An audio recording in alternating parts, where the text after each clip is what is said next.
Hi, everyone. We are going to continue on with our read aloud of Home of the Brave today. And we are getting further into this novel. So you should be starting to see some themes develop, and you should be starting to look at the reoccurring things that are happening to teach that life lesson. So I want you thinking about that as I'm reading today. This first chapter is called Not Knowing. I see your cousin at the apartment sometimes, Hannah says. He's a very quiet guy. I have to think for a moment. To eat such happy food and think about words at the same time is much work. Ganwar, I say, has many worries. He seems kind of sad, Hannah says. I look at the fry in my hand with its shiny coat of red. I want only to eat and not to remember. But Hannah's words tug like a tight rope on a calf's neck.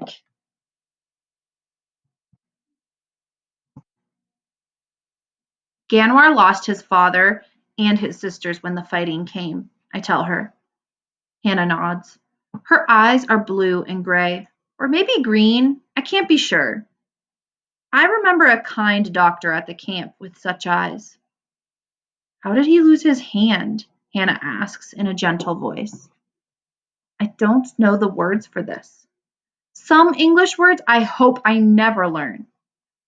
Men came with guns and knives to our village, I answer at last.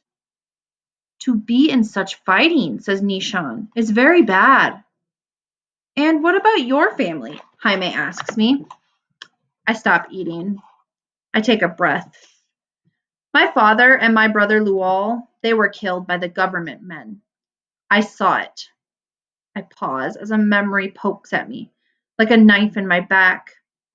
I was lucky to see, I add. Lucky? Hannah asks. Her voice says she doesn't understand. Nishan looks at me with eyes that know of such things. Maybe Keck means lucky to know for sure, she explains. Not knowing, it's the hardest. Yes, I agree. The hardest.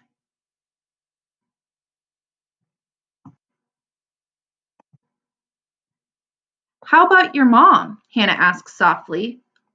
I Guilt grabs at my throat. I will not go to that black place today. I try again.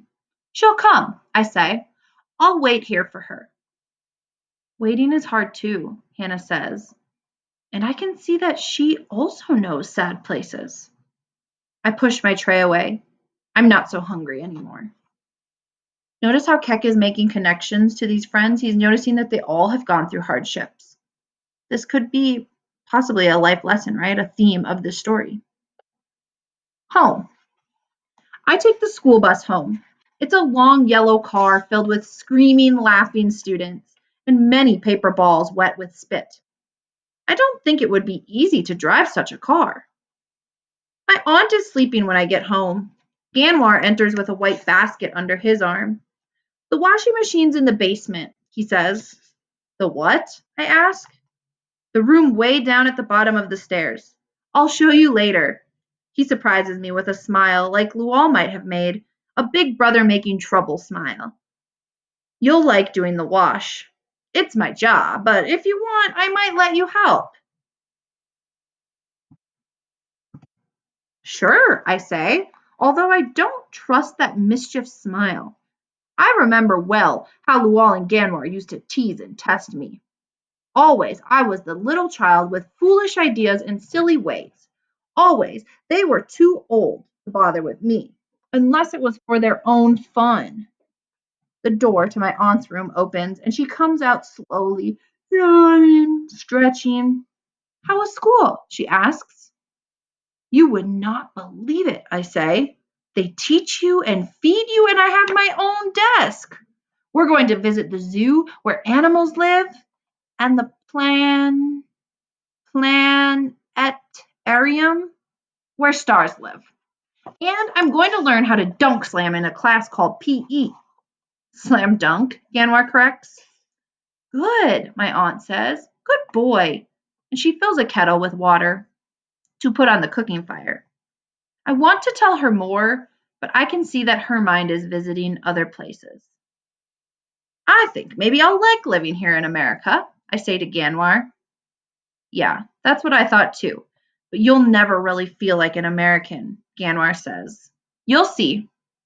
Why? I ask. Ganwar shrugs. Because they won't let you. Who do you think the they is that he's talking about? How do you think this idea of never feeling like an American could fit in? Yeah, that idea of belonging. It's been important in this novel. He tosses the basket on the sofa. I'm out of here, he says, switching to English. Be home by, my aunt begins, but Ganwar's already gone. The next chapter is called Time. My aunt sighs and leans.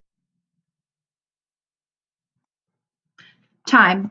My aunt sighs and leans against the counter. He's just not happy here, she says. I know it's been hard for him, but he doesn't try. She rubs her eyes. I have to go to work, Keck. I've got an early shift. Eat what you would like and go to bed by 8. I learned o'clocks at the camp, I say. It is called time telling. But why not use the sun and stars? My aunt points to the tiny clock strapped to her arm. Here in America, this is the sun. You'll get used to it. For now, just get some sleep. I watch her put on her heavy coat. She isn't even at work yet, and already she's tired. I go to the door with her. Are you? I stop, then try again. Are you glad you're here? My aunt seems surprised that I would ask such a question. She thinks for a moment. The freedom is a great gift, she says, to choose your leaders, to walk the streets unafraid, but it's lonely here. And she hesitates. Hard. To change when you are older, to learn new words and new ways. This is big work. But for you and Ganwar, it will be easier. That's my hope anyway. I watch through the window as she tracks a path through the new snow falling. Her footprints catch the flakes, then vanish like pebbles in the quicksand. Think about Keck's aunt's perspective there. How does his aunt's perspective tie into some of those themes, those life lessons of this story? Helping. When my aunt leaves, the apartment grows hushed as the air before a storm. I turn on the TV machine, but the words are too fast coming. My aunt had looked so wary. I wonder how I can help. In the cooking fire room are many dirty dishes. Maybe I can clean them for my aunt. I've seen her wash some plates in the sink with bubbles, but now there are many dishes stacked high. Ganwar said the machine for washing was in the way down at the bottom of the stairs room. Maybe that's what this basket is for. Carefully, I place the cups and saucers and plates in the basket. With my special key, I lock the apartment door just as Dave warned me to do. Then I carry the basket of dishes down the stairs to the room of washing. It's good to be a helping person. If my father were here, he would be proud, I think. An ache in my chest comes throbbing like an old bruise. The way down room smells like a rainy day. I see 6 white boxes with doors. Some are making noise. I find a sleeping one and open the top. One by one, I put the dishes into the hole. Then I close the top and wait while all around me the machines hum and talk. Now, if you're catching on to Keck's words that he's trying to formulate in English, he just put this all in a washing machine. So he thinks he's being a helping person, but if you look at the title of the next chapter, How Not to Wash Dishes. Just then, Hannah appears in the doorway. She's carrying a basket of clothes and a big red bottle. Hey, she says, what's up? I look up at the ceiling. No, that means what's new? What's going on? She laughs. You must feel like I do in Spanish class. The machine isn't working, I say. Did you put 4 quarters in it? Hannah asks. She reaches into her pocket and pulls out shiny circles. Money, she explains. It makes the machine go. She laughs her good laugh. Actually, it makes the world go. Here, I'll lend you $1. I can't accept such a gift, I begin, but she just waves her hand. You can pay me back later. She places the 4 money pieces into special holes in the machine, then pushes them. Noise begins, like a tiny river flowing. It's working, I cry. Technology at its finest, she says. Of course, you still have to dry it all, then fold it. Fold it? I ask, but I don't understand. I'll show you. Let me sort these clothes real quick. Hey, you doing anything after this? We could go upstairs and catch some TV while we wait. That would be good, I say. I would like something to do. Ganwar and my aunt aren't home. My mom either. Well, she's not exactly my mom. She's my foster mom. She works the 4 to midnight shift at the quick stop. She pauses. That means she works at night, kind of like your aunt. I watch as Hannah pushes white clothes into another machine. What did we just find out about Hannah?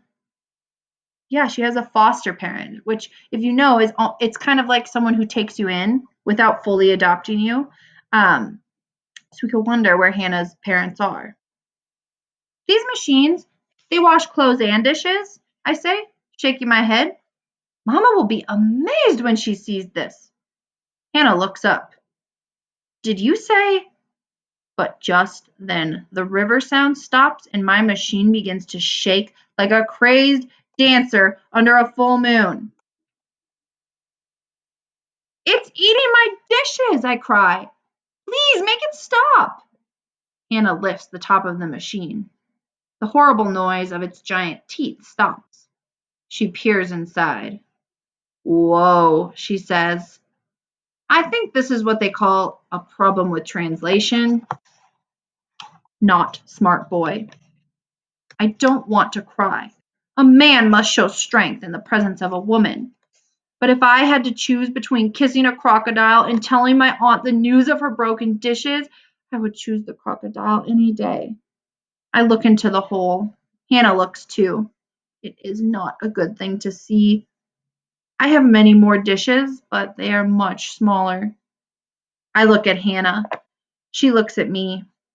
I cannot say why, but when I look at her, I feel like I've gulped down a laugh that needs to fly free. I laugh. Then she laughs. And before I know it, we're on the hard floor laughing. Perhaps this is my punishment for trying to do the work of a woman, I say, wiping a tear away. Hannah punches my shoulder. Hey, in this country, a woman can do anything a man can do. She gets to her feet and grins. This is your punishment for being a moron. A moron is a not smart boy? I ask. She laughs. You got it. I laugh too. I stand and pull out a piece of a plate. Maybe I can fix these? Well, I suppose we can glue some of the pieces together. Put them in your basket and we'll see what we can do. But don't get your hopes up. I'm used to hearing that, I say. Again, that idea of hope reoccurring. We know when things come up a lot, they matter. Magic milk. I carry the broken pieces in my basket and follow Hannah to her apartment.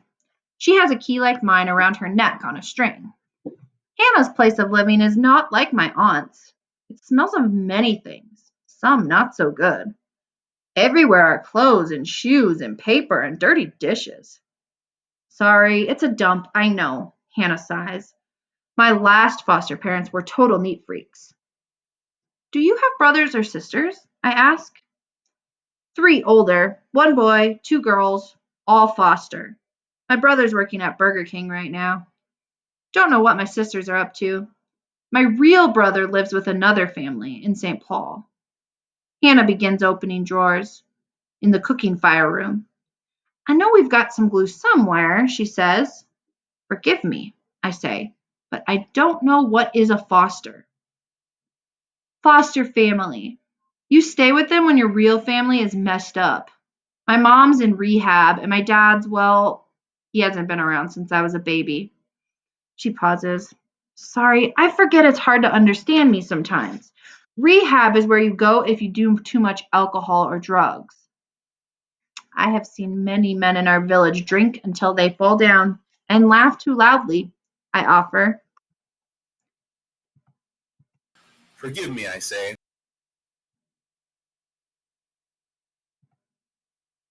Sorry, one second. Hannah nods. Yeah, like that. Your mother will be well soon? I doubt it, she says. She looks at me. Her eyes are wet, just a little. You can't be sure what will happen, I say. Life changes, so you must hope. I want so much to believe my words. Hannah doesn't answer. She opens the tall, cold box. Want some chocolate milk?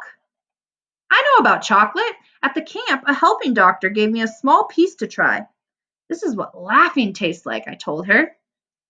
I would like the milk very much, I say to Hannah. I watch while she pours wondrous brown milk from a tall, thin box.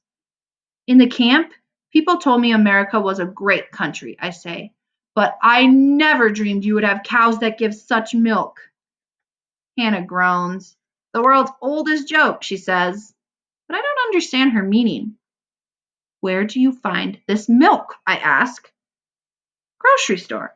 I'll take you sometime. I take the bus there a lot. The yellow school bus? Nope, she shakes her head. City bus. I sigh. I'll never know all the things there are to know.